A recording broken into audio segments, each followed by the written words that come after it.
Hey folks, quick video here. There's a lot of wind blowing, so I'm sorry for the background noise.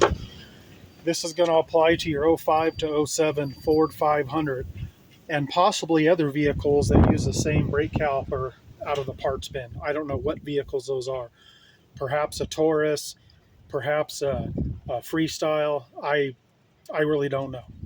But if your caliper looks like this, where your parking brake bolts to the back of the caliper, where you don't have like internal brake shoes, right? This caliper does all the uses the parking brake as well as the service brake. So if you see the spring here, you need to get the parking brake cable off in order to get the caliper off, and it's a real pain in the ass. Now, if you look this up, you're probably going to find this other guy's video, and he's got the car on a lift, and he says it's a two-man job, and you need a screwdriver and something else to pry in here and pry in here. I'm telling you, you're going to be pulling your hair out, you're going to be here all day, and you're going to be pissed off, and you're going to smash the car up. So, here's what you do, guys. Pair of channel locks. I don't know how big those are, but they're pretty decent size there. You can see the jaws. And all you're going to do, let me set this up here so you can see it. It's kind of hard, but you're going to go like that right there, see?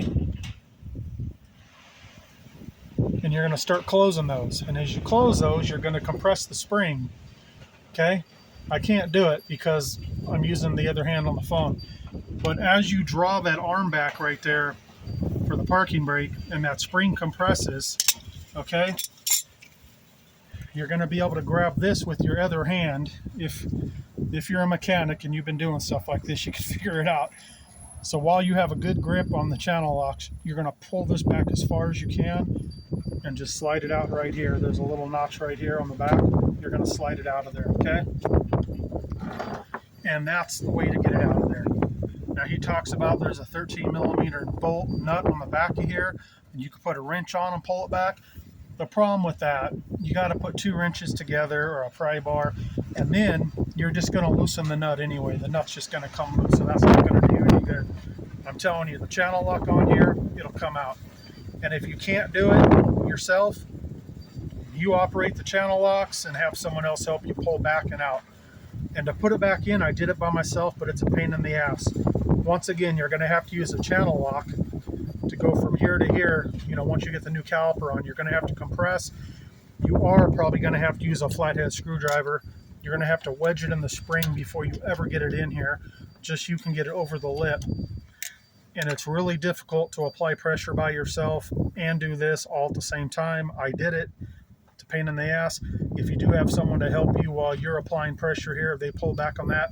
But anyway, that's what it is, guys. It's just leverage and getting it on there.